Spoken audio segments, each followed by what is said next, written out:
Hello everyone, मैं मितवाल आसिया स्वागत करता हूं आपके अपने चैनल पर। तो आज हम सोल्व करने वाले एसएससी जीडी का आरडब्ल्यूए का जो मिनी मॉक आता है उसका 24 फरवरी का सॉल्यूशन। और जैसे जैसे एग्ज़ाम आ रहा है टेंशन बढ़ती जा रही है, आपकी नहीं मेरी भी बढ़ती जा रही है, क्योंकि भाई मेरे को भी एग्ज़ाम देना है ना। और ऐसा मन करता है ना कि नहीं है यूट्यूब के लिए टाइम, नहीं पढ़ाना है, बस सिर्फ खुद पढ़ के जॉब लेना है। तो फिर भी ऐसे हो जाता है कि जो शुरुआत की है कुछ जो ट्रस्ट से कुछ मेरे भाई जुड़ रहे हैं, तो फिर उनकी हेल्प करना भी एक जिम्मेदारी सी में मुझे फील होती है, तो इसलिए मैं करवा रहा हूँ ना। तो देखो, इससे पहले के जितने भी सॉल्यूशन है वो आप जाके देख लेना, प्लेलिस्ट बनी हुई है हर की, पेड की और पेड के ज़्यादा नहीं करवाए, जितने भी करवाए हैं, और बुक की भी और मिनीमॉक हैं जो भी हैं, सारा देख सकते हो आप। तो चलो इसको शुरू कर लेते हैं। और जैसा कि आपको पता ही है कि नेट इंटरनेट है नहीं, वैसे तो हम लाइव सोल्व करवाते हैं, वैसे भी देखो मिनी मॉक में 22 मिनट में क्लास हो नहीं पाती है, तो फिर वो उसके बाद आंसर दिखने लग जाते हैं। तो मैं स्क्रीनशॉट लगा रखी है, क्योंकि इंटरनेट है नहीं है, वाईफाई की रेंज में जाके स्क्रीनशॉट लेके और मैं इसको स्क्रीनशॉट से मैं आपको सोल्व करवा रहा हूँ। और लास्ट में मैं आपको सबमिट करके बता दूंगा और स्क्रीनशॉट लगा दूंगा रेंज में जाके कि सही हुई है या नहीं। देखो अभी स्टार्ट कर लेते हैं। पहला क्वेश्चन देखो, नंबर सिस्टम का है क्वेश्चन नंबर 1। 41, 41 की पावर कितनी दी है? 43 प्लस 43 की पावर दे रखी है 43। ये पूछा है कि किससे विभाजित हो जाएगा। तो हम क्या कर सकते हैं, देखो इसकी पावर भी 43 है, इसकी पावर भी 43, मतलब कि इन दोनों की पावर क्या है, सेम है। मतलब ए की पावर x हो प्लस बी की पावर x हो, तो उसमें क्या हो जाता है, ए की पावर, ठीक है, ए प्लस बी की पावर x हो जाती है। तो ये ध्यान रखना है आपको। तो इसमें क्या हो जाएगा, 41 प्लस 43, इन दोनों की पावर 43 है, तो मैं इसको बाहर कोष्टक के बाहर 43 लिख सकता हूँ ना, क्योंकि देखो अब इस 41 की पावर भी 43 है इस वजह से, और 43 की पावर भी 43 है। अब इसको अंदर जोड़ेंगे तो देखो कितना बन जाएगा, 3 और 1 4 और 4 4 8। अब हो चुका है 88 की पावर 43। अब ये संख्या किससे विभाजित होगी, ये संख्या किससे विभाजित होगी? तो भाई ये संख्या उससे विभाजित होगी जो इस कोष्टक के अंदर है ना, जितनी भी संख्याओं से कट जाएगी। देखो 4 से भी कट जाएगी, ठीक है, और 8 4 12, 3 से भी कट जाएगी, 12 से भी कट जाएगी, तो उस हिसाब से ये विभाजित होगी। लेकिन इसने पूछा है इसमें से किससे विभाजित होगी। तो सबसे बड़ी संख्या देखो क्या दे रखी है, 84, मतलब कि अंदर क्या बन गया है, 84 बन गया। तो ये संख्या है जो 84 से पूर्ण विभाजित होगी, 84 से 84 कट जाएगा, पूरी पूरी विभाजित हो जाएगी। तो ऑप्शन नंबर हमारा किस में दिया है, ऑप्शन नंबर डी हमारा करेक्ट आंसर होगा। यह 84 से पूर्ण विभाजित होगी, जो अंदर बना है उसी से विभाजित होगी। अगला क्वेश्चन देख लो, एक परीक्षा में मोहित ने पूर्णांक में से 30% अंक प्राप्त किए, लेकिन 25 अंकों से अनुत्तीर्ण हो गया। एक अन्य छात्र है जो 38% अंक प्राप्त करता है और उत्तीर्ण होने के लिए आवश्यक अंकों से 15 अधिक ले आता है। उत्तीर्ण होने के लिए आवश्यक अंक प्रतिशत पूछा है आपसे। क्वेश्चन नंबर 2 देखो, एक तो बेसिक मेथड है इसका, और दूसरा है मेंटो जिंदगी। वो आपको समझ में नहीं आएगा, क्योंकि उसमें डायरेक्ट है, थोड़ा सा समझ नहीं पाओगे आप। देखो मैं थोड़ा बेसिक्स बता, ज़्यादा प्रायोरिटी बेसिक को दिया करो आप, है ना। ये जहाँ पे मैं बोलूँगा भाई ये अच्छा है मेथड मेंटो जिंदगी वाला, उस पर भी ध्यान दे लिया करो। बाकी इसमें है ना, समझ में नहीं आएगा आपको। देखो 30% अंक प्राप्त किया, कुछ तो देखो या तो कर लो बिल्कुल 100 मान के, 100 मान के कर लो, या फिर मैं डायरेक्ट लाइन बताऊँ आपको। देखो डायरेक्ट लाइन बताऊँ आपको, 100 मान के जैसा सीखा आप वैसे तो आप कर ही लोगे। तो 30% अंक प्राप्त करा, तो 30 डायरेक्ट लिखो आप, डायरेक्ट लाइन लिखो 30%, परसेंट जरूर लगाना यहाँ पे, परसेंट की जगह परसेंट। 30% अंक प्राप्त किया, अब बोला 25 अंकों से अनुत्तीर्ण हो गया। 25 अंकों से अनुत्तीर्ण मतलब 25 अंकों से फेल हो गया। जो फेल हो रहा है ना उसको पास कर दो, जो पास हो रहा है उसको फेल, मतलब कि पूर्णांकों के बराबर ले आओ। तो 30% इसने प्राप्त किया, 25 से क्या हो गया, अनुत्तीर्ण हो गया। अनुत्तीर्ण हो गया तो इसको प्लस लगाओ यहाँ पे, इसको 25 नंबर से क्या हो रहा है, फेल हो रहा है, तो मैं इसको 25 नंबर दे दिया। एक दूसरा छात्र है जो 38% अंक प्राप्त कर रहा है, 38%, परसेंट जरूर लगाना है भाई, 38%। ये कह रहा है 15 अंक अधिक ले आया, तो मैं इसके 15 अंक छीन लेता हूँ और इन दोनों को कर दो बराबर। क्या कर दिया हमने, बराबर। ये बराबर किसके हो गई, ये है पासिंग मार्क्स। मतलब कि 30% अंक प्राप्त किया, ये फेल हो रहा था, जैसे मैं इसको 25 दे दूंगा तो पास के बराबर पहुंच जाएगा। ये 38% अंक प्राप्त कर 15 दिख लिया है, जैसे मैं इसके 15 अंक छीन लूंगा तो ये भी पास के बराबर आ जाएगा। कुछ भी नहीं था, अनुत्तीर्ण आ जाए तो वहां पे प्लस लगा दो, जहां पे उत्तीर्ण हो जाए, उत्तीर्ण से अधिक ले आए, उसके अंक छीन लो, माइनस कर दो। अब देखिए 30 है, उधर जाएगा, देखो परसेंट, देखो ये x मान लो, कुछ भी परसेंटेज से परसेंटेज ही सोल्व होगा ना। तो 30% है, 38% से उधर जाएगा तो सिर्फ 8% बचेगा, मतलब कि 38 माइनस 30, 8% बराबर। ये 25 यहाँ पे बच गया, 15 उधर का माइनस का आएगा, इधर प्लस आ जाएगा, कितना हो जाएगा 40। तो 8% की वैल्यू कितनी हो चुकी है, 40। 8% की वैल्यू 40 हो चुकी, तो 1% की वैल्यू कितनी हो जाएगी, 40/8। कुछ भी नहीं किया, ये 8 है ना, बटा में आ गया, मैंने उसको वैसे लिख दिया चेंज करके। तो अब यहाँ पे देख लेते, 1% की वैल्यू कितनी हो चुकी है, 40/8। तो यहाँ से 100% की वैल्यू निकालेंगे। तो देखो 100% की वैल्यू यहाँ से काट लेते हैं पहले, 8 5 4, 1% की वैल्यू कितनी हो चुकी है, 5 हो चुकी है। तो 100% की वैल्यू कितनी हो जाएगी, 5 × 100 मतलब कि 500। 500 पूर्णांक हो चुके हैं मैक्सिमम, मतलब कि 500 ये क्या है, 500 जो अंक आए हैं ना, ये क्या है, ये चीज़ दिखाता है कि इतने अंकों का टोटल पेपर था, समझ गए। अब इसने क्या बोला, उत्तीर्ण होने के लिए आवश्यक अंक। देखो यहाँ पे भी मैंने बोला था पास हो जाएंगे, ये भी पास पे पहुँच जाएगा, ये भी पास पे पहुँच जाएगा। ये जो आया है 500, इसमें किसी में भी रख दो, 100% की वैल्यू ना, परसेंटेज की वैल्यू आई है तो इसमें किसी में भी रख दो। देखो कितना आ चुका है, 500 आ चुका है। तो 500 का 30% लाऊं मैं, उसने क्या था 30% अंक प्राप्त किए थे ना, तो 500 का 30% लेके आया, 30% लेके आया। और क्या हो चुका है, 25 अंक मिल जाएंगे तो पास हो जाएगा। तो 25 अंक इसको और दे देता हूँ। तो ये क्या चुके हैं, उत्तीर्ण होने के अंक आ चुके हैं। इतने तो पास होने के लिए भाई अंक चाहिए चाहिए। इससे एक नंबर भी कम आया आपके तो फेल हो जाओगे आप। पूरा बेसिक है, देखो कुछ भी नहीं है इसमें। तो 100 से 100 जाएगा। तो 5 × 15 150, 5 × 15 150, और 150 से प्लस 75 कितना, 25 कितना हो जाएगा, 175। तो 175 अंक भाई पास होने के लिए चाहिए। इसने बोला परसेंटेज में पूछा है, तो 175 अंक कितने में से चाहिए, 500 में से चाहिए, 500 में से चाहिए। और परसेंटेज निकालेंगे हम क्या कर देते हैं, 100 से गुना कर देते हैं। तो 2 0 से 2 0, 5 से काट लो, 5 × 15 और 5 × 15, 5 × 15 और 5 × 25, तो 35% आपको उत्तीर्णांक परसेंटेज हो जाएंगे। तो ऑप्शन नंबर हमारा किस में दिया हुआ है, ऑप्शन नंबर 2 दिया हुआ है। ठीक है, कैलकुलेशन आपकी थोड़ी फास्ट होनी चाहिए सोचने समझने की, बाकी इतना लिखने की जरूरत नहीं है। मैं इसको डायरेक्ट करता, देखो मेरे माइंड में चलता 30% और 28%, इनका अंतर कितना आता, मेरे 8% आता माइंड में। इन दोनों को मैं जोड़ता, 8% की वैल्यू 40, 1% की वैल्यू कितनी, 8 × 5 = 40, 5, तो 100% की वैल्यू 500। इतनी कैलकुलेशन तो मैं माइंड में कर देता मेरे भाई। तो माइंड में ही करना है आपको, और यहाँ से फिर आप निकाले थे 500 का 30% आगे से थोड़ा थोड़ा लिख कर। तो इसका एक दूसरा मेथड भी है, वो फिर कभी बताएंगे। ठीक है, अभी मेरे को भी खुद भी टेंशन हो रही है, लाइब्रेरी जाना भाई, मेरे को पढ़ना है। क्वेश्चन नंबर 3 देखो, चक्रवृद्धि ब्याज है एक निश्चित धनराशि पर 2 वर्षों में 6400 और 4 वर्षों में 8100 हो जाती है। चक्रवृद्धि ब्याज की दर याद करनी है आपको। क्वेश्चन नंबर, अच्छा देखो 2 वर्षों में कितना हो चुका है, 6400, ये हो चुका है 2 वर्षों में। फिर बोला और बोला 4 वर्षों में कितना, यहां से देखो ये 2 वर्षों में चुका, 4 वर्षों में कितना हो चुका है, 8100, ये हो चुका है 4 वर्षों में। तो अगर मैं आपसे यहां पे ये पूछूं कि इन दोनों के बीच कितना टाइम है, कितने वर्ष का टाइम है, तो इन दोनों के बीच कितने वर्ष का टाइम है, 2 वर्ष का टाइम। क्योंकि यहां से लेके यहां तक 2 वर्षों का है, यहाँ पूरा 4 वर्षों का है, तो इनके बीच में क्या हो चुका है, 2 वर्षों का गैप हो चुका है। तो इसमें क्या करते हैं, ये वही क्वेश्चन बन गया कि 6400 से 8100 रुपये बन गए 2 सालों में। तो बस इसको क्या करेंगे, रेशो ले लेंगे, 2 0 से 2 0। तो यहाँ से 6400 से क्या बन गया, 8100। कितना टाइम लगा, देखो 2 टाइम लगाए ना, तो इसका कर देते हैं अंडर रूट, और 3 साल लगता तो किसका क्या कर देते, घनमूल कर देते। ये ध्यान रखना, क्यूब रूट, समझ गए। तो यहाँ पे स्क्वायर है, 2 साल लगा है, तो इसका रूट कर देंगे। तो 64 का रूट कितना होता है, 8, 81 का रूट 9, 8 से 9 रुपये हो गया। कितने का, 1 रुपये कितना ब्याज मिला, कितने पर, 8 पर। परसेंटेज निकालने के लिए करते हैं 100 से गुना कर देते हैं। 1/8 का मतलब ही क्या होता है, 12.5%, जो कि ऑप्शन हमारा डी में दिया हुआ है। अगला क्वेश्चन देख लेते हैं, क्वेश्चन नंबर 4 क्या बोला है, पहली संख्या का 65% 130 है। मतलब पहली संख्या मैंने मान ली ए, उसका बोला है 65%, मैंने कर दिया इसका 65% और बोला है 130 है, तो ये किसके बराबर हो जाएगा, 130 के बराबर हो जाएगा। फिर बोला दूसरी संख्या का 40% 100 है। दूसरी संख्या मैंने मान ली बी, इसका करना है 40%, बोला इसका 40% किसके बराबर है, 100 के। तो बोला पहली संख्या और दूसरी संख्या का अनुपात बताना है, मतलब कि बोला है ए अनुपात और मुझे बी बता दो। ठीक है, कुछ हल करना चाहो तो कर सकते हो, बाकी ना करो तो ये कट जाएगा, पूरा कटेगा इसमें। तो देखो पहली संख्या तो मेरे पास क्या चुकी है, यहाँ से ए की वैल्यू निकाल लेंगे, यहाँ से ए की वैल्यू निकाल लो ना, निकाल लें। देखो 5 से काट लें 13 बार में, 5 से काटें 20 बार में, 13 से कटेगा ये 10 बार में। तो देखो ए की वैल्यू कितनी हो जाएगी, यहाँ से मैं लिख देता हूँ ए की वैल्यू, देखो 10 इधर बच चुका है और 20, 10 से 20 आके गुना होता कितना हो जाएगा, 200। इसी तरीके से हम क्या करेंगे, बी की वैल्यू निकालेंगे। देखो 20 दूनी 40, 20 × 5 100, 2 से काटोगे तो 50 बार में, 5 × 50 मतलब कितना हो जाएगा, 2500, मतलब 250। तो ए की वैल्यू कितनी आ चुकी है आपके पास, 200। बी की वैल्यू कितनी आ चुकी है, 250।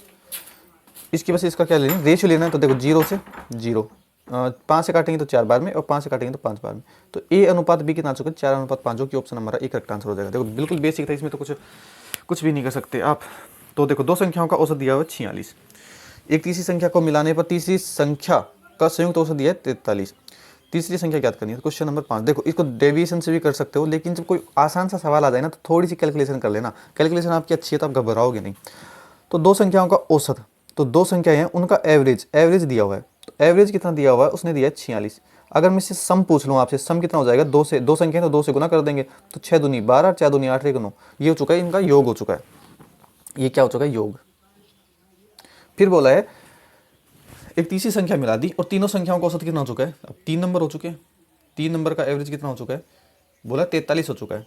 43 कितनी संख्या है, 3 संख्या है, तो इनका योग निकालने के हम 3 से गुना कर देंगे, तो 3 3 9 और 4 3 12, तो 129 हो चुका है। अब बोला है कि वो तीसरी संख्या बता दो कि कौन सी है, तीसरी संख्या ज्ञात करनी है आपको। अच्छा, तो यहाँ पे देखो ये दो संख्या है ना, मैंने मान ली a प्लस बी, दो संख्याएं थी, यहाँ पे मैंने मान ली a प्लस बी, दो संख्या थी, इसमें तीसरी संख्या c मिला दी। पूरा बेसिकली समझा रहा हूँ आपको। तो इसने पूछा है कि तीसरी संख्या क्या थी, देखो ये क्या है, a प्लस बी प्लस सी, ये किसके बराबर है, 129 के। तो मैं यहाँ पे a प्लस बी का मान रख दूँ, a प्लस बी का मान कितना है, 92। तो मैं यहाँ पे a प्लस बी का मान जैसे 92 में रखूंगा तो 92 प्लस सी बराबर कितना हो जाएगा, 129 किया तो 129 हो जाएगा। तो इसी प्रकार से देखो अब c का मान निकालेंगे, तो c का मान देखो 129 में से ये 92 इधर आके कट जाएगा। पूरा बेसिक से बता रहा हूँ, बाकी इसमें इतना करने की जरूरत नहीं है, आपका माइंड कुछ बच्चों का काम ना करे तो उस हिसाब से बताता हूँ। 7 में से 2 9 में से जाएगा तो देखो 9 में से आ जाएगा तो 7 बचेगा, 9 में से 2 गया तो, और इसमें बचेगा 3, तो 37 वो तीसरी संख्या हो जाएगी, जो कि ऑप्शन हमारा एक करेक्ट आंसर दिया। इन तीनों का योग देखो डायरेक्ट बताऊँ, इन तीनों का तो योग निकाल लेना, योग आ गया। अब बड़ी में से छोटी संख्या घटा देना, आपका डायरेक्ट 37 आंसर आ जाएगा। अगर ये आपको ये दिमाग में वैसे होना चाहिए। बाकी शॉर्ट ट्रिक यही है, मेंटो जिंदगी से मान लो आप इसको, कि आपके पास क्या हो जाएगा, तो ये दोनों संख्या आ चुकी है, इनमें से बड़ी में से छोटी घटा दो तो 37 आएगा आपके पास करेक्ट आंसर। ठीक है, क्वेश्चन नंबर 6 देखते हैं। ए और बी एक कार्य को मिलकर 9 दिनों में और 12 दिन में क्रम से। अच्छा देखो क्वेश्चन नंबर 6, एक तो ए है जो एक कार्य को 9 दिन में कर सकता है, और साथ ही बी है जो उस कार्य को 12 दिन में कर सकता है। बोला ए से करते हुए एक दिन छोड़कर क्या करते हैं, काम को पूरा करने में कितना समय लगेगा। पहले हम क्या करते हैं, एलसीएम आ जाएगा मेरे भाई 36, 9 चौक 36 होता है और 12 तिया 36 होता है। इसने बोला है ए से शुरू करना है, तो मैं ए पे लगा लेता हूँ एक टिक, क्योंकि मुझे फिर वापस दोबारा क्वेश्चन पढ़ने की जरूरत ही नहीं पड़ेगी, अब मेरे सामने सब कुछ है। तो देखो ए से काम करना है और एक दिन छोड़कर एक दिन करना है, तो पहले ए आएगा 4 करके चला जाएगा, ए ने किया, फिर आएगा बी और 3 करके चला जाएगा, देखो ऊपर ये 3 करके चला जाएगा बी। इस प्रकार से वो करते जाएंगे काम। तो पहले ए आया 4 किया, दूसरे दिन बी आया 3 किया, तो 4 3 7, तो काम कितना हो चुका है, काम हो चुका है 7। और कितना दिन लग चुका है, देखो एक दिन ए ने किया, एक दिन बी ने किया, तो कितने लग चुके हैं, 2 दिन, 2 दिन लग चुके हैं। हमको काम कितना करवाना है, 36 काम करवाना है, तो इसको 36 के पास क्या करते हैं, पहुंचाना है हमको थोड़ा सा। तो देखो काम 7 हुआ है, हमको करवाना कितना 36, तो देखो 7 × 5 35, 7 5 35, 7 5 35, अब हो चुका है 35 काम हो चुका है। तो इसको 5 से गुना किया इधर, तो इधर से भी 5 से गुना कर दो, तो कितना हो जाएगा, 5 दूनी 10, 10 काम हो चुका है। लेकिन हमको देखो 35 काम हुआ है अभी, हमको काम कितना है हमारा तो 36 है, और दिन कितने लगे, 10 दिन। अब इसमें ये ध्यान देने की चीज़ है, अब काम कितना बचा, एक काम बचा, तो यहाँ पे देखो 10 दिन तो यहाँ पे है ऑलरेडी, इसको कैसे लिखते हैं, एक काम बचा, जो काम बचा वो ऊपर लिखते हैं। अब करने कौन आएगा, करने आएगा ए, क्योंकि ए ने शुरू किया था, तो जो शुरू करता है ना वो ही आता है। तो अब ए की बारी आएगी, ए एक दिन में कितना काम करता है, 4 काम करता है, तो ये 4 है ना कि एफिशिएंसी इसके में आ जाएगी, अपॉन में बटे में आ जाएगी। तो 1/10 सही है, 1/4 आपका कौन सा ऑप्शन नंबर आपका डी करेक्ट आंसर हो जाएगा। ये ध्यान रखना है भाई, देखो ए है वो तो एक दिन में पूरा काम करता है, लेकिन पूरा काम थोड़ी करवाना है, एक ही काम करवाना है, तो वो उस दिन जो काम बचा हुआ कितना टाइम लगेगा, 1/4 दिन लेगा, तो 10 दिन पहले लगे, 1/4 दिन, ये तो आपका करेक्ट आंसर ये हो जाएगा। क्वेश्चन नंबर 7 देख लो। रेलगाड़ी में यात्रा कर रहा एक व्यक्ति ध्यान देता है कि 1 मिनट में 21 टेलीफोन के खंभों की गिनती कर सकता है। यदि खंभे एक दूसरे से 50 मीटर की दूरी पर है तो रेलगाड़ी की चाल याद करनी है आपको। बहुत ही सरल, देखो थोड़ा सा समझ में आनी चाहिए, आपकी बुद्धि है। देखो अच्छा देखो 50 खंभे हैं, तो या तो आप 50 खंभे बना लो। अब एक बात बताओ मेरे को, नहीं 50 खंभे नहीं, 21 खंभे हैं और 50 मीटर की दूरी है। अगर मैं आपसे पूछूं कि आप है ना 3 खंभे गिनते हो, कितने 3 खंभे गिनते हो, और आप प्रत्येक खंबे की जो डिस्टेंस है ना उनके बीच में 50 मीटर की है, तो आपने कितने डिस्टेंस तय की? तो कुछ बच्चे ऐसे बोलेंगे कि 3 खंबे हैं, एक खंबे में 50 मीटर की डिस्टेंस, तो 5 दिया 15, मतलब कि 150 डिस्टेंस हो गई। नहीं, गलत है वो कैसे? देखो, यहाँ पे एक खंबा हो गया, मैं प्रैक्टिकली बताता हूँ, यहाँ पे दूसरा खंबा हो गया, यहाँ पे तीसरा खंबा हो गया, इन सभी के बीच में कितनी है? 50 मीटर की डिस्टेंस है, 50 मीटर की। तो मैंने बोला कि आपने 3 खंबे गिने, तो कितनी डिस्टेंस तय की?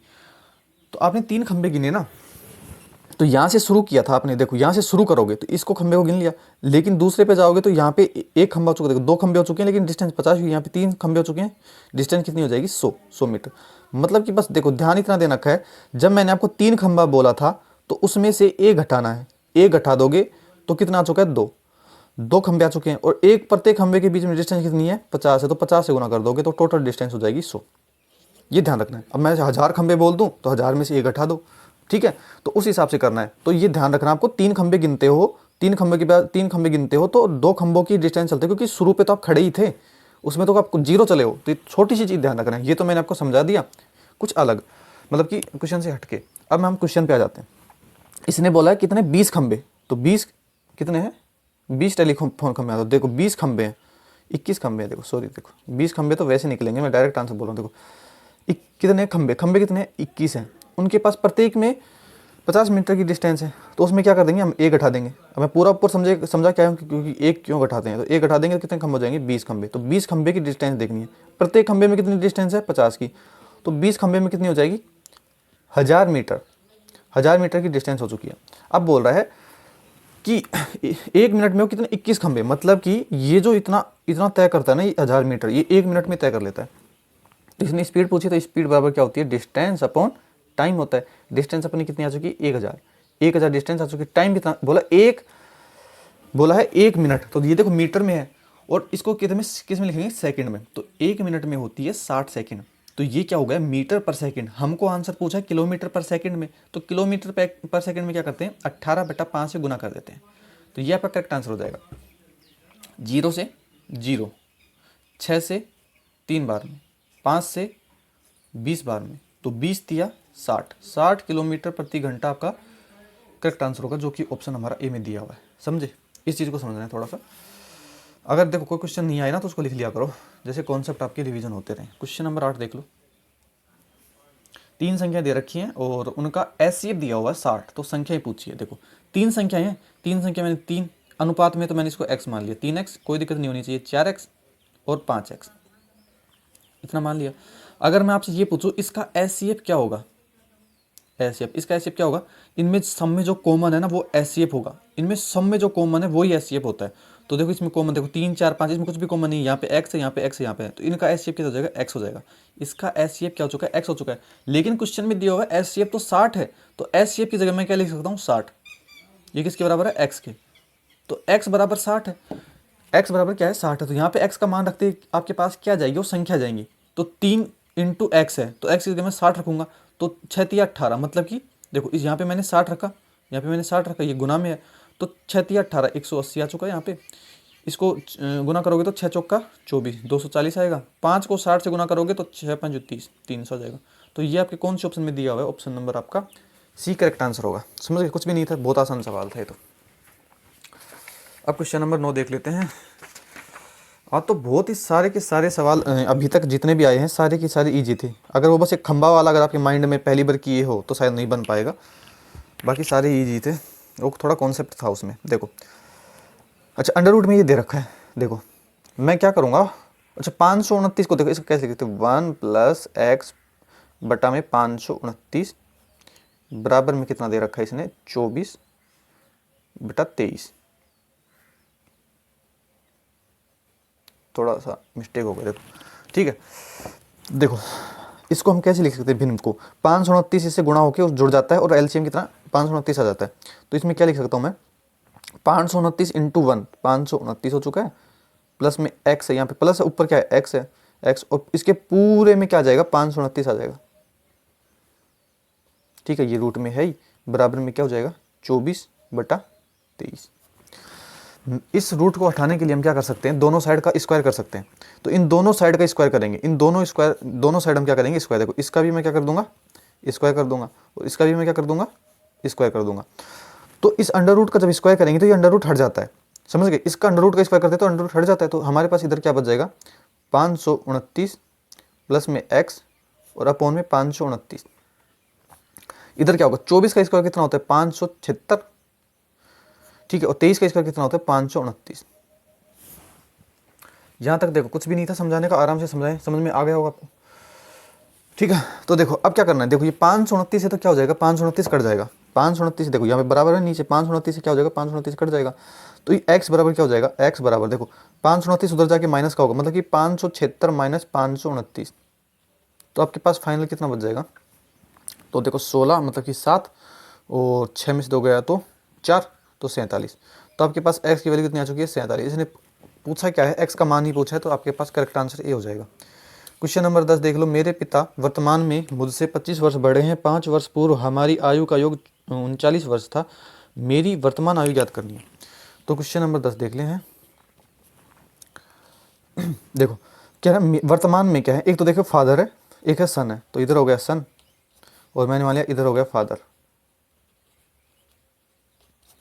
इसने बोला है कि मेरे पिता हैं वो वर्तमान में 25 वर्ष बड़े हैं, अगर सन x साल का है, मतलब कि सन की आयु x है, तो ये 25 साल बड़े हैं, तो मतलब ये हो जाएगा फादर x प्लस 25।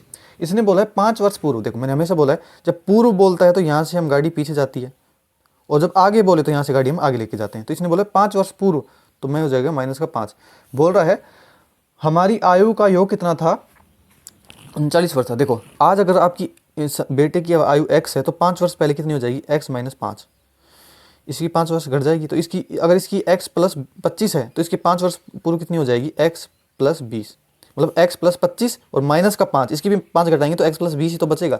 इसने बोला है हमारी 5 आयु का योग कितना है, 39, मतलब कि इनकी जो आयु इतनी है, इनका योग इन दोनों को जोड़ देंगे तो इनकी आयु कितनी है, 39, बोला 39 है।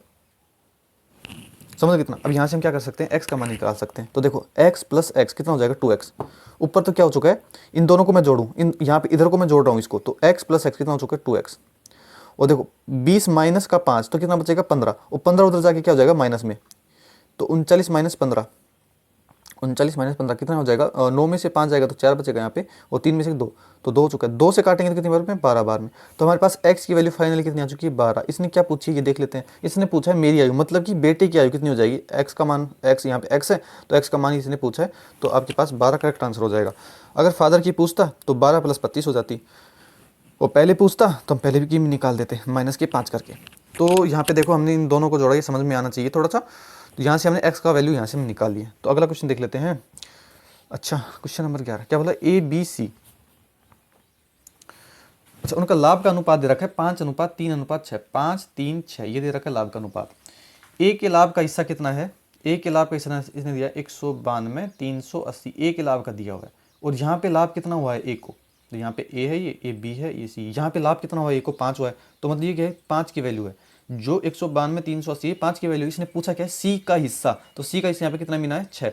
तो जो जिसका पूछता है उससे गुना कर देते हैं, जो दे रखा है उसे भाग कर देते हैं, ध्यान रखना। अगर यहाँ पे ये बोलता कि इन तीनों का अगर ये तीनों का लाभ दिया हुआ होता तो हम इसकी किससे भाग करते, 6, 3, 9 और 5, 14, तो 14 से भाग करते, जिसका पूछते उससे गुना करते। ये छोटे छोटे कॉन्सेप्ट है, आपको पता होगा। तो अब इसको गुना कर लेते हैं, देखो भाग कर लेते हैं। सोल्यूशन 5 से काटेंगे, 5 से काटिए, 5 × 15 होता है, और कितना बच जाएगा 4, 5 × 40, 40, और कितना बच जाएगा 2, 5 × 4 20, 3 बच जाएगा, 5 7 35, और 35, 3 बच जाएगा, 5 × 30। ठीक है, आपके पास जब काटोगे तो इसके पास कितना सही तो काटा है ना हमने, ठीक है। तो यहाँ पे इतनी बार कटेगा, फिर देख लेते हैं। देखो अब हमको क्या करना है, इसको 6 से गुना करना है। तो देखो 6 × 36, तो लास्ट में कितना आ जाएगा, 6 आ जाएगा पहले, तो 6 × 36 ऐसा लगेगा 3, तो 7 6 42 और 3 45, 5 आ जाएगा 4। अगर मैं ऑप्शन पे नज़र मारूँ तो 56, लास्ट में 56 देखो एक ही ऑप्शन में से चलता हुआ नजर आया है, जो कि ऑप्शन हमारा डी में दिया हुआ है, जो कि करेक्ट आंसर होगा। पूरा गुना ही तो करना है, ये तो आप खुद करना है आपको। क्वेश्चन नंबर 12, 2 उम्मीदवार हैं राम और मोहन के बीच चुनाव में राम 40% मत प्राप्त करके 1200 मतों से हार गया, तो दर्ज किए हुए कुल मतों का। अच्छा देखो बहुत सरल सवाल है। मैंने मान लिया कि टोटल वोट 100 थे, कितने थे 100 थे। अब उसमें से 100 मतलब कि टोटल 100 लोग थे, मतलब 100 वोट हो चुके हैं। अब इसमें से वोट पड़े तो एक तो है राम और एक है मोहन, एक तो है राम और एक है मोहन। तो राम बोल रहा है राम को 40% मत मिले तो 40%, मतलब कि 100 का 40% मतलब कि 40। तो राम को जब 40 वोट मिले तो मोहन को कितने मिले होंगे, बचे हुए बचे बचे कितने, 60। इसको 60 वोट मिल गए होंगे। बोल रहा है कि राम है वो 1200 मतों से हार गया। अब देखो इसको 40 मिले, इसको 60 है, यहाँ पे कितने मतों से हारा है, यहाँ पे 20 मतों से हारा है। तो 20 की वैल्यू कितनी दे रखी है, 20 की वैल्यू दे रखी है 1200। इसने कुल वोट मतलब कि 100 की वैल्यू पूछी है। तो देखो जो 1200 है वो 20 की वैल्यू है, हमसे पूछा है 100 का, तो 100 से गुना कर देते हैं। ये आपका करेक्ट आंसर हो जाएगा। 0 से काटेंगे तो 0 बार में, 2 से काटेंगे तो 60 बार में। 60 इंटू 100 मतलब कि कितना हो जाएगा, 6000। 6000 आपका कौन से ऑप्शन में, ऑप्शन नंबर बी में हो जाएगा। अगला क्वेश्चन देख लेते हैं, पेज हम चेंज कर लेते हैं। 8% प्रतिवर्ष की साधारण ब्याज दर है कितने वर्षों में 7200 की राशि 8928 हो जाएगी। Question number 13। तो यहाँ पे देखेंगे यहाँ पे अगर मैं ऐसा ही निकाल, देखो ब्याज ऐसा ही बराबर क्या होता है, अमाउंट माइनस प्रिंसिपल। ये ध्यान भी रखने की जरूरत नहीं है, तो बेसिक सी चीज़ है। देखो ऐसा ही कैसे निकालेंगे, मतलब कि अमाउंट कितना है 8928, इसमें से जैसे मैं 7200 अगर मैं घटा दूँ तो आपके पास क्या हो जाएगा, ब्याज आ जाएगा। तो ब्याज कितना आएगा, देखो इसमें से घटाते हैं तो देखिए यहाँ पे कितना आ जाएगा, 8, 2 और 9 में से 2 जाएगा तो 7 और 8 में से आ जाएगा तो 1, मतलब कि आपके पास ब्याज कितना आ चुका है, 1728 आ चुका है। इसने क्या दे रखा है, रेट दे रखी है 8%, ठीक है, और प्रिंसिपल दे रखा है 7200। बस आपके पास बची क्या गया, अब सब कुछ तो आ गया है, बस आपके पास क्या निकालना है, टाइम निकालना है ना, टाइम निकालना है। देखो SI का फॉर्मूला क्या होता है, PRT/100, ये सबको पता होना चाहिए, होगा इसमें तो क्या ही वो है। देखो अब SI कितना आपके पास 1728, तो SI की वैल्यू कितनी है 1728, मैं इसके नीचे लिखूंगा 1728। P प्रिंसिपल कितना यहाँ पे देखो 7200, तो 7200। R मतलब कि रेट कितनी है यहाँ पे 8%, तो 8 हो जाएगा। टाइम हमको नहीं पता निकालना, तो T हो गया यहाँ पे, और बटे का 100 तो आएगा ही। बस इसको हल करेंगे, आपके पास टाइम का T का मान आ जाएगा, 2 0 से 2 0 जाएगा। अच्छा 8 से काट, देखो 9 इंटू 72, तो 9 से काटा मैंने 8 बार में, और 9 से काटेंगे तो यहाँ पे 9 एकम 9, ठीक है, कितना बच जाएगा 8, 9 नाम 81 और 9 दूनी 18, 192। तो इसको 8 से और काट लो, 8 दूनी 16, 8 दूनी 16 और 8 चौक 32, 8 से और काट लो, 8 तिया 24। तो यहाँ पे T का मान कितना आ चुका है 3, इधर तो 3 है और बराबर इधर कितना है T है, तो टाइम कितना आ चुका है 3 वर्ष। 3 वर्ष कौन से ऑप्शन में, आपके ऑप्शन नंबर आपके सी में दिया है, जो कि करेक्ट आंसर हो जाएगा। तो क्वेश्चन नंबर 14 देख लेते हैं। 2 पाइप हैं, देखो दो इनलेट पाइप हैं A और B, खाली टैंक को 22 और 33 घंटे में भर सकते हैं। उन्हें एक साथ खोल दिया जाता है, लेकिन टंकी भरने से 3 घंटे पहले A को बंद कर दिया जाता है। तो टंकी को भरने में दोनों पाइपों द्वारा कुल कितना समय लिया गया। देखो एक तो A है, एक B है, ये कितने में, A तो 22 में और B है 33 घंटे में। तो मैंने आपको देखो टाइम एंड वर्क की जो मैंने क्लास ली है, बुक का सॉल्यूशन करवाया, उसमें मैंने बताया आपको इसको एलसीएम कैसे लेते हैं। अब इसको एलसीएम लेके अलग से मतलब कभी 2 का भाग दो, ऐसे देखो इन दोनों में मुझे क्या दिख रहा है, 11 का कॉमन दिख रहा है, 11 कॉमन दिख रहा है। जो इसमें 11 कॉमन लूंगा, तो मैं जैसे 11 कॉमन लूंगा तो इसमें भाग दूंगा 11 का, 11 कॉमन कितना बचेगा 2, तो 11 दूनी 22। इधर से 11 कॉमन लूंगा तो 11 तिया 33। बाकी आपको ये समझ में नहीं आ रहा तो वीडियो रोक के आप अपने हिसाब से एलसीएम ले लो। बाकी मैं बेस्ट मेथड बता रहा हूँ आपको, ये ही एलसीएम है। इसका डबल है तिबला, इससे कोई लेना देना नहीं है, कोई नहीं, आंसर आपका सेम आएगा। तो एलसीएम ये चुका है। इसके ये फायदा होता है, जब मैं A की एफिशिएंसी निकालूंगा तो क्या आ जाएगा, देखो A का मैं 22 का भाग दूंगा A की एफिशिएंसी निकालेंगे, तो ये हो जाएगा 11 दूनी 22, तो 11 दूनी 22, तो 22 से 22 कट जाएगा, तो A की एफिशिएंसी कितनी आ जाएगी, यहाँ पे बचा कितना 3, तो 3 आ जाएगी।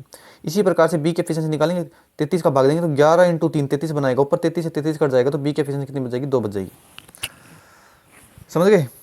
हाँ अब देखो इसने बोला है कि जो B है ना उसको 3 घंटे पहले बंद कर देते हैं, A को 3 घंटे पहले कर दें। अच्छा A को 3 घंटे पहले ही बंद कर दिया तो गलत बात है। देखो इसको 3 घंटे पहले बंद कर दिया ना, तो मैं ये बोलता हूँ कि इसको 3 घंटा काम करवा लो। जो छोड़ के जाता है ना उसको छोड़ के मत जाने दो, उसको बोलो कि तुझे नहीं जाने देंगे, तेरे को पूरा काम करके ही जाने देंगे। तो ये A है, A की एफिशिएंसी कितनी है 3 है। इसने 3 घंटे पहले क्या कर दिया, काम छोड़ दिया, तो इसको 3 से गुना कर कितना काम कर देता। अगर ये 3 घंटे काम करता था कितना काम कर देता, 9 काम कर देता।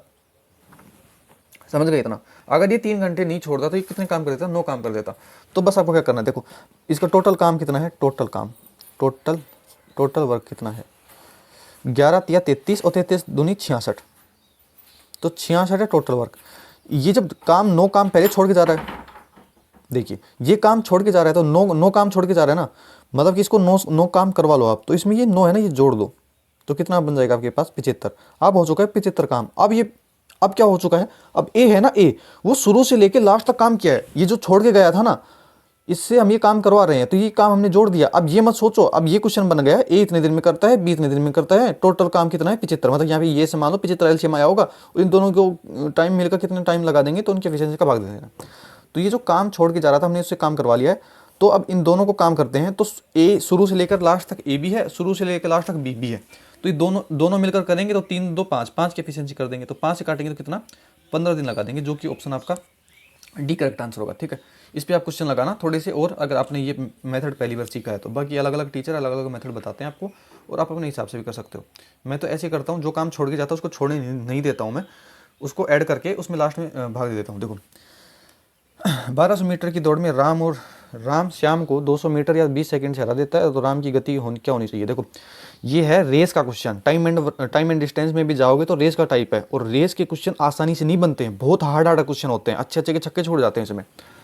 बाकी ये तो थोड़ा इजी दिख रहा है मेरे को। तो देखो क्या है, 1200 मीटर की दौड़ में राम और श्याम, कैसे करेंगे इसको। देखो ये हो गया राम और इधर हो जाएगा श्याम। तो 1200 मीटर की दौड़ में कौन है, श्याम को 200 मीटर से हरा था कौन, राम, तो श्याम को हरा रहा है। मतलब कि राम तो 1200 मीटर ही दौड़ेगा और इसको 200 मीटर से कौन हरा देगा, वो हरा देगा, मतलब कि राम हरा देगा। तो ये कितना दौड़ा होगा, ये सिर्फ 1000 मीटर ही दौड़ा होगा, तभी तो ये 200 मीटर से हारेगा। ये बोल रहा है 200 मीटर से हरा देगा या फिर 25 सेकंड से हरा देगा। क्या कह रहा है, देखो मतलब ऐसा है सीन कि यहाँ पे देखो ये यहाँ से चले होंगे, तो यहाँ से क्या हो चलेंगे राम, यहाँ पे राम हरा रहा है ना, तो राम तो क्या है पूरा मतलब कि पूरा चला होगा यहाँ पर, और जो श्याम है श्याम चला होगा यहाँ पे, श्याम यहाँ पर ही पहुँचा होगा। मतलब कि जब राम पूरी डिस्टेंस 1200 मीटर चल लिया होगा, तो यहाँ पे ये 1000 मीटर ही चला होगा।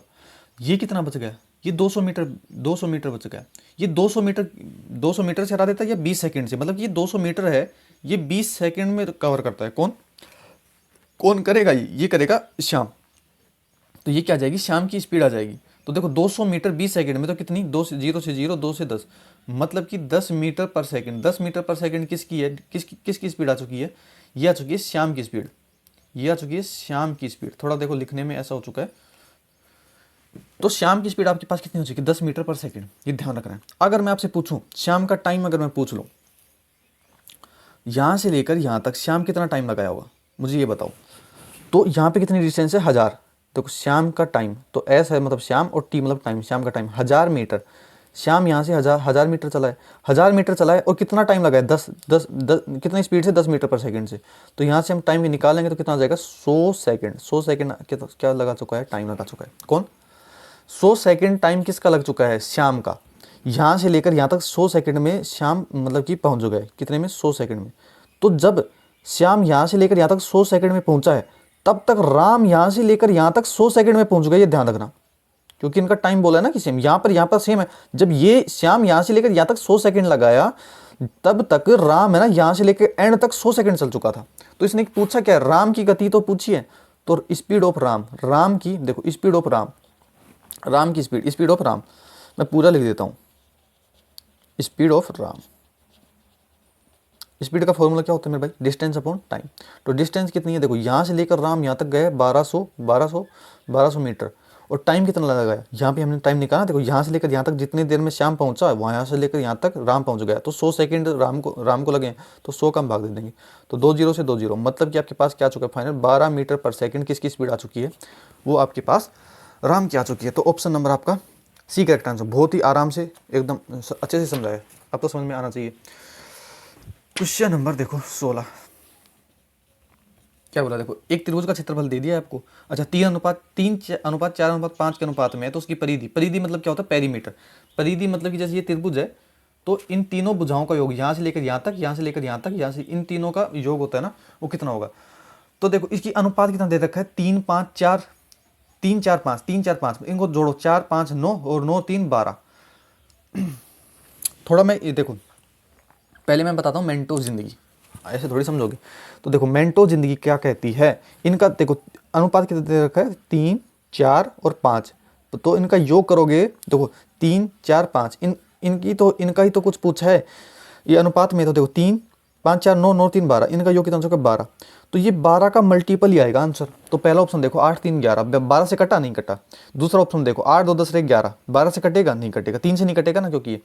तीसरा ऑप्शन देखो 105, 5 1 6, 3 से तो कट जाएगा लेकिन 2 से नहीं कटेगा। चौथा ऑप्शन देखो 8 1 9, मतलब कि, और लास्ट में सम संख्या भी है, तो हमारा करेक्ट आंसर कौन सा हो जाएगा? Option number D. ये क्या हो रहा है, ये 12 से पूरी तरीके से कट जाएगा। तो अब मैं इसको, ये तो मिनटो जिंदगी बेसिक से बता देता हूँ मैं आपको। तो देखो जब 3:4:5, ये जब इस अनुपात में होते हैं तो ये क्या होता है, ये समकोण त्रिभुज की भुजाएं, ये है ट्रिपलेट आपको याद होनी चाहिए। समकोण में फिक्स भुजाएं बनती हैं। तो मैं इसको अगर x मान लूँ यहाँ पे 3x के अनुपात में, 4x के अनुपात में, 5x के अनुपात में, तो किसी को कोई प्रॉब्लम नहीं होनी चाहिए। तो इसका सूत्र क्या होता है, एरिया निकालने का, एरिया बराबर होता है 1/2 आधार, ठीक है, आधार इंटू ऊंचाई, आधार इंटू ऊंचाई। तो देखो एरिया इसने खुद दिया है 486 है, तो 486 बराबर 1/2, आधार की जगह क्या लेंगे, देखो आधार की जगह 3 ले लो, और ऊंचाई की जगह क्या ले लो, 4 ले लो। बस ये ध्यान रखना, इसमें सबसे बड़ी भुजा नहीं लेनी है। ये जैसे 3 4 5 में सबसे बड़ी भुजा क्या है, 5 है, तो ये नहीं लेनी है कि आधार की जगह आप 4 ले लो और ऊंचाई की जगह आप 3 ले लो, कोई फर्क नहीं पड़ता उससे। बस सबसे बड़ी भुजा है वो होती है कर्ण, वो नहीं लेनी है आपको। तो इसको हल करेंगे। देखो यहाँ पे 3 क्यों ले लेंगे, देखो 3x है, यहाँ पे x माना है ना, 3x आएगा यहाँ पे, 3x और 4x, क्योंकि हमने भुजा यही मानी और मानना ही पड़ेगा। देखो 2 से काटेंगे 2 बार में, तो 3 दूनी 6, तो 6 से ये कटेगा इधर से, तो कितना हो जाएगा, 6 5 30, 6 इंटू 48 और 6 कम से 81 आ चुका है। तो ये इधर क्या आ चुका है 81 बराबर क्या हो जाएगा, x इंटू एक्स बराबर एक्स स्क्वायर। तो यहाँ से x का मान निकालेंगे, तो x का मान देखो इधर रूट हटेगा, स्क्वायर हटेगा, यहाँ पे रूट आ जाएगा, तो कितना आ जाएगा 9 आ जाएगा। तो x की वैल्यू आपके पास 9 आ चुकी है। तो इसने क्या पूछा है, परिधि पूछी है, तो इन तीनों का योग पूछा है। तो देखो 5 4 9 और 9 3 12, मतलब कि 12x आ चुका है इन तीनों का योग, और x की वैल्यू कितनी है 9 है, तो x की जगह में क्या लिख दूंगा 9 लगा दूंगा। तो 12 नाम कितना होता है 108, आपका करेक्ट आंसर होगा, जो कि ऑप्शन डी में दिया हुआ है। मेंसुरेशन की फॉर्मूला याद होनी चाहिए। क्वेश्चन नंबर 17, राजीव एक पेन 5% के लाभ पर बेचता है, यदि वह पेन को 36 रुपये अधिक में बेचता तो वह 14% का लाभ कमाता। पेन का क्रय मूल्य पूछा है आपसे। क्वेश्चन नंबर 17 देखो, मैंने मान लिया कि इधर हो गया CP और इधर हो गया SP, मतलब सेलिंग प्राइस। तो मैंने माना मैंने कोई पेन है ना 100 रुपये में खरीदा, इसने बोला उस पर 5% का लाभ कमाता है, तो मैं कितने में बेचूंगा, 5% के लाभ पर 105 में बेच दूंगा, समझे इतना। तो फिर बोला है 36 रुपये अधिक में बेचता है तो वह 14% का लाभ कमाता है। तो देखो 36 रुपये को थोड़ी सी देर भूल जाओ, आप ये देखो, इसने बोला है कि अगर वो इतने रुपए अधिक में बेचा तो 14% का लाभ कमाता। अगर मैं 100 रुपये का खरीद के लेके आया था तो 105 का यहाँ पे बेच दिया था, तो ये से बोला 36 रुपये में अधिक में बेचता तो मुझे 14% का लाभ कमाता, मतलब कि 100 रुपये का खरीद के लेके आता, इसका खरीद के लेके आया था तो 14% का लाभ कमाता, मतलब कि 114 में बेचता, तभी तो 14% का लाभ होता। समझ गए इतना, तो समझ गए होगे। तो देखो अब क्या करना है, इसने बोला 36 रुपये अधिक में, यहाँ पे देखो कितने रुपए अधिक में बेचा, 105 में बेच रहा था, यहाँ पे 114 में बेच रहा था, मतलब कितने रुपए अधिक में बेच रहा है यहाँ पे, ये देख लो आप। तो 5 4 9 रुपए अधिक में बेच रहा है, 9 रुपये अधिक में, यहाँ पे मेरे हिसाब से 9 रुपये में अधिक में बेच रहा है, और क्वेश्चन के हिसाब से 36 रुपये में अधिक में बेच रहा है। तो ये 9 की वैल्यू कितनी है 36 है, ये ध्यान रखना। तो 1 की वैल्यू कितनी हो जाएगी, 1 की वैल्यू हो जाएगी 9 चौक 36, 4 हो चुकी है। इसने क्या पूछा है, कॉस्ट प्राइस पूछा है। तो 1 की वैल्यू 4 है, तो 100 की वैल्यू कितनी हो जाएगी, 4 × 100 हो जाएगी। तो कॉस्ट प्राइस कितना हो जाएगा, 400 आपका करेक्ट आंसर हो जाएगा, जो कि ऑप्शन आपका डी में दिया हुआ है। ठीक है, बाकी देखो अगर आपको ये समझ में नहीं आता ना क्या किया मैंने, तो यहाँ पे देखो क्वेश्चन में क्या दिया था, 36 रुपये अधिक, 36 रुपये अधिक, आपका आंसर आ चुका है यहाँ पे। ठीक है, मैं दोबारा फिर से समझा रहा हूँ, 36 रुपये अधिक आपके हिसाब से कितना हुआ यहाँ पे, 9 रुपये अधिक, 9 रुपये अधिक हुआ है। इसने जो पूछा है उससे गुना कर देते हैं। किस क्या पूछा, क्रय मूल्य, क्रय मूल्य हमारा कितना था 100 था, ये आपका क्या हो जाएगा, आंसर हो जाएगा। तो 9 चौक 36, वही आपका पास आपका करेक्ट आंसर कितना हो जाएगा, 400। लिखने के थोड़े से तरीके आपको आने चाहिए। क्वेश्चन नंबर 18 देख लेते हैं। क्या टाइम हो गया भाई, 8:38 हो गया है, अभी तक लाइब्रेरी नहीं गए, बताओ। क्वेश्चन नंबर 18, टीवी सेट का मूल्य है 18,500, 20% और 5% की इकोनॉमिक छूट देने के बाद टीवी को कितने उपलब्ध करा जाएगा। अच्छा यार, क्वेश्चन नंबर 1850 कितना, क्वेश्चन नंबर 18 है, 1850 क्या है इसका अंकित मूल्य। देखो अंकित मूल्य पर हमेशा क्या दी जाती है, छूट दी जाती है। तो पहले दिन इसने 20% की छूट, तो कितने पर बेचा, 100 - 20, मतलब कि 80% पर बेचा, तो इसका निकाल देंगे हम 80%। फिर बोला 5% की छूट दी जाती है, मतलब कि कितने पर बेचा, जब 5% की छूट देगा तो 95 पे बेचेगा ना, 100 माइनस 5 मतलब 95% पर बेचेगा। इसको आप हल कर लेना खुद, या करवाऊँ मैं, फिर हाँ कमेंट कर दोगे छोड़ दोगे। गुना भाग आप मेरे से मत करवाया करो ना, खुद कर लिया करो, क्योंकि खुद करोगे तब खुद की कैलकुलेशन अच्छी होगी। 2 जीरो से 2 जीरो, 1 जीरो से 1 जीरो, 2 से 4 बार में, 2 से 5 बार में, 5 से 19 बार में, तो 19 इंटू 4 इंटू 185 आप खुद कर लेना, ठीक है। ये मैं करवा दूँ, देखो मैं कर ही देता हूँ। 19 पाँचू होता है 95, 9 बचेगा। 19 इंटू 152, 152 9 161 होता है, 16 आ जाएगा। 19 एकम 19, 20 5 25 35 आ जाएगा। गुना कर देंगे 4 से, 5 चौक 20, 2 4 एकम 4 2 6, 5 चौक 20, 2 4 तिया 12, 12 2 14, तो 140 60 आपके कौन सा ऑप्शन एक करेक्ट आंसर हो जाएगा। क्वेश्चन नंबर 19, 4 सेंटीमीटर व्यास वाले एक अर्धगोले के संपूर्ण पृष्ठीय क्षेत्रफल और वक्र पर क्षेत्रफल का अंतर पूछा है। देखो 4 सेंटीमीटर का क्या है, व्यास है, तो जब व्यास का आधा क्या होता है, त्रिज्या होती है, तो आर का मान आपके पास कितना आ जाएगा, 2 सेंटीमीटर। समझे कैसे लिख दिया मैंने, व्यास इसने दिया 4 सेंटीमीटर व्यास, तो हमको त्रिज्या की जरूरत होती है हमेशा, तो व्यास का आधा क्या होता है, त्रिज्या होती है, तो आर तो 4/2 मतलब 2 सेंटीमीटर का क्या हो जाएगा, त्रिज्या आ जाएगी। इसने बोला अर्धगोले का संपूर्ण पृष्ठीय क्षेत्रफल और वक्र पृष्ठीय क्षेत्रफल का अंतर पूछा है। तो जो अर्धगोले का, तो आपको ये ध्यान होना चाहिए, अर्धगोले का संपूर्ण पृष्ठीय क्षेत्रफल क्या होता है, वो होता है 3πr², ये होता है। और बोला है वक्र पर क्षेत्रफल, तो इसका वक्र पर क्षेत्रफल होता है 2πr²। इसने बोला है इन दोनों का अंतर क्या होगा, तो इन दोनों का अंतर के लिए मैं माइनस लगा दूंगा, बस हमसे यही पूछा है। तो देखो यहाँ से मैं क्या कॉमन ले सकता हूँ, πr² कॉमन ले सकता हूँ। देखो यहाँ पे πr² है, यहाँ पे πr² है, तो मैं कॉमन ले लिया πr² कॉमन ले लिया, तो यहाँ पे क्या बच जाएगा, यहाँ पे तो πr² कॉमन लेने के बाद 3 बचेगा, और यहाँ पे माइनस का तो माइनस का निशान आएगा, यहाँ पे 2 बचेगा तो 2 हो जाएगा, तो 3 में से 2 जाएगा तो 1 हो जाएगा, और 1 को πr² से गुना करेंगे तो क्या बचेगा, πr² तो बनेगा। तो यहाँ पे इसने क्या बोला, देखो हमारा ऑप्शन देखो सबका पाई में आंसर दिया हुआ है, तो यहाँ पे पाई का ऐसे कैसे रहेगा, तो r² मतलब r का मान कितना है 2, तो 2 का स्क्वायर कितना हो जाएगा 4 इंटू 4, मतलब आपके पास करेक्ट आंसर क्या हो जाएगा 4π सेंटीमीटर स्क्वायर आपका करेक्ट आंसर होगा, जो कि ऑप्शन आपका बी में दिया हुआ है। समझ गए। अब हमारा अंतिम सवाल और देख लेते हैं, कहाँ पे गया पेज, देखिए।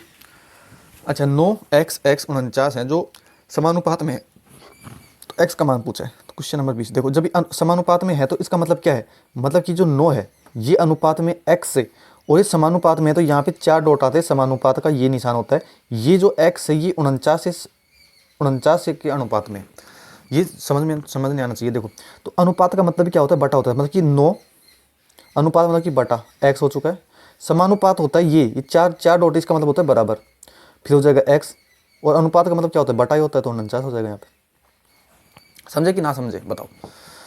इसको वज्र गुणा करेंगे, क्या करेंगे, वज्र गुणा। देखो x है, x से इधर से आगे गुना होगा तो x² हो जाएगा, बराबर 9 है, 49 से आगे गुना होगा तो 9 इंटू 49 हो जाएगा, ठीक है। ये स्क्वायर यहाँ से हटेगा तो ये क्या हो जाएगा, इसमें रूट आ जाएगा इधर, तो x बराबर क्या हो जाएगा, 9 का रूट तो 3 होता है और 49 का रूट 7 होता है, तो x का मान कितना आ चुका है 21 आपका करेक्ट आंसर हो जाएगा, जो कि ऑप्शन आपका बी में दिया होता है, ठीक है। तो उम्मीद है क्लास अच्छी लगी होगी, बहुत ही आराम से प्यार से समझाया है। अच्छी लगी हो, नए हो तो सब्सक्राइब कर लेना, शेयर ज़रूर कर देना और वीडियो को हाइप कर देना, और अच्छे से तैयारी करते रहो। टेंशन हमको भी हो रही है एग्ज़ाम की, कब होता है कब नहीं है, थोड़ा टाइम से ही करवा दें यार फिर, क्योंकि यूपी पुलिस का आ जाएगा, ठीक है, फिर उसके बाद ग्रुप डी का एग्ज़ाम आ जाएगा, एनटीपीसी का आ जाएगा, फिर उसके बाद वापस से जीडी आ जाएगी, तो इसका ये जो है टाइम से ही करवा दे, तो आगे जो एग्ज़ाम देंगे हम आप, उसमें क्या है डिस्टर्ब नहीं होंगे। तो फिर अच्छी लगी हो तो क्लास पता है क्या करना है, बता दिया है। फिर मिलते हैं अगली वीडियो में, और तैयारी करते रहिए, तब तक के लिए धन्यवाद।